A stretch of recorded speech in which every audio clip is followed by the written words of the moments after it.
The battlefield on Theta-7 was a screaming hell of fire and fractured crystal.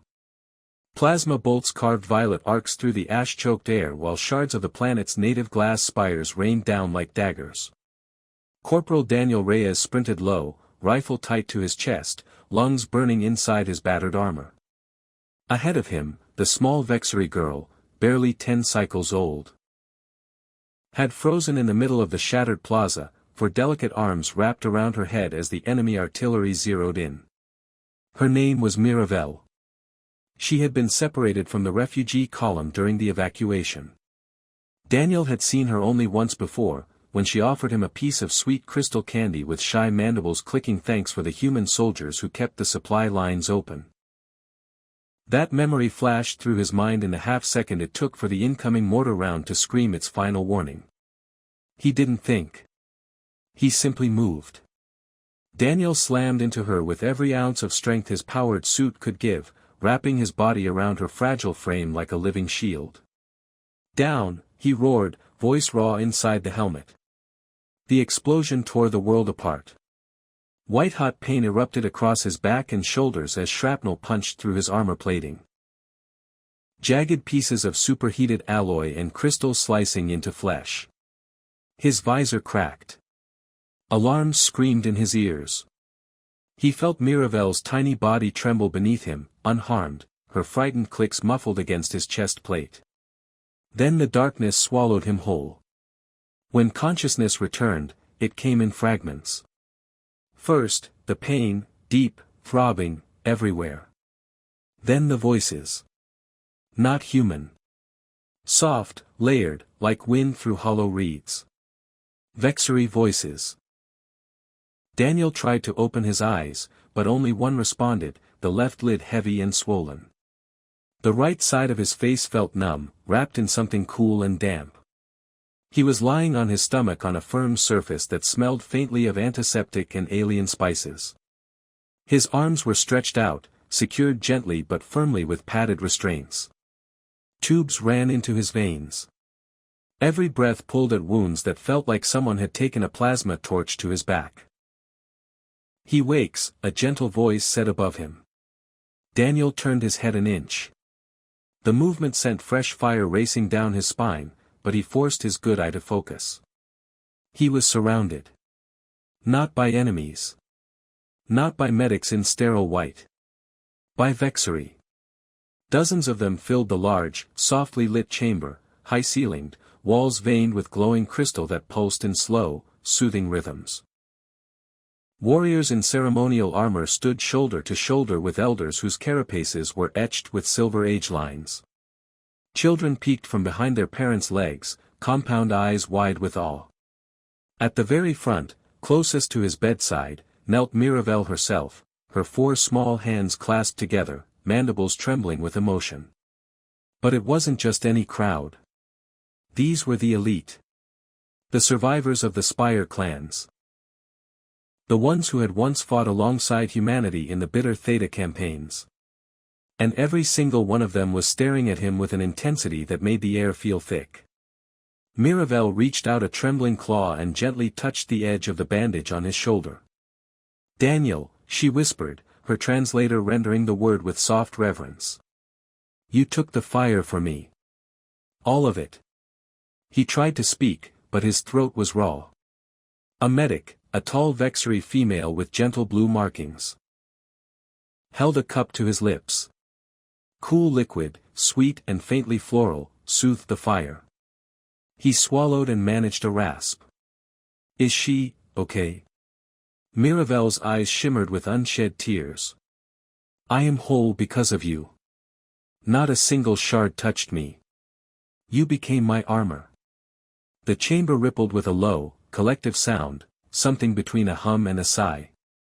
Daniel realized it was gratitude, expressed in the old way, the way Vexari honored life debts that could never be repaid. An elder stepped forward, his massive frame draped in a cloak of woven star silk. 4 deep scars crossed his chest, old battle wounds. "I am High Guardian Thalcor," he said, voice resonant. "You saved the last daughter of the Crystal Spire line. In our culture, such an act binds blood to blood. You now carry the debt of an entire clan. Daniel tried to push himself up, but pain spiked viciously and the restraints held him. I don't need debt. She was just a kid. Any soldier would've. No, Falcor interrupted gently. Not any. Your own command ordered the plaza abandoned when the barrage began. They called it acceptable loss. You disobeyed. You ran back into the fire alone. Daniel's stomach twisted. He remembered the comm's chatter now, the cold, clipped voice of Captain Harlan, Reyes, fall back. That sector is lost. Do not engage. He had torn the earpiece out and charged anyway. Mira'vel leaned closer, her small face inches from his. They told me you were dead. I cried for hours. Then the rescue teams found you still covering me, armor melted to your skin in places. The surgeons worked through the night. They say you will live, but the scars, they will be many. Daniel closed his good eye for a moment, letting the weight of it settle. He had known the cost when he dove. He just hadn't expected to wake up to this sea of alien faces watching him like he was something sacred.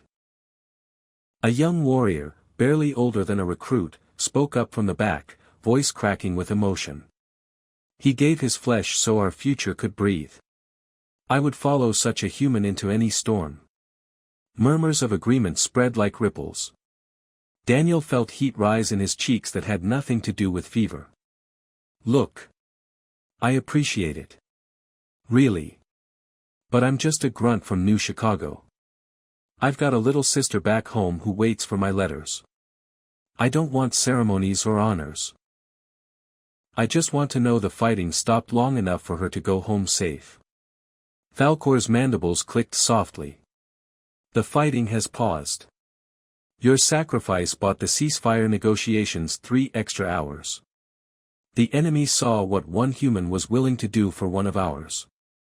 They are reconsidering their position.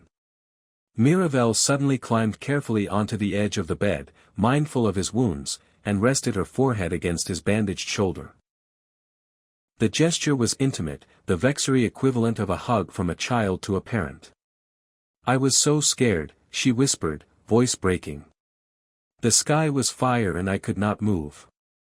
Then you were there, warm and strong, and the world went quiet. I thought I had lost you forever. Please, do not leave me again. Daniel's throat closed. He remembered his own sister's face the day their mother died, small, terrified, clinging to him the same way. He lifted his hand as far as the restraints allowed and rested it gently on Mira'vel's head, feeling the smooth warmth of her carapace. Hey. I'm still here, kiddo. Takes more than some shrapnel to keep a Reyes down. The chamber filled with that soft humming again, deeper this time, layered with relief and something like joy. Warriors who had lost entire families in the war lowered their heads in respect.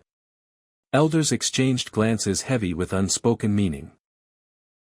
A human medic finally pushed through the crowd, Dr. Singh, the one Daniel had shared ration packs with during long nights on watch. She looked exhausted but smiling.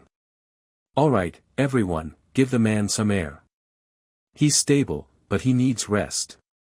The nanites are still knitting his spine together. Falcor bowed deeply.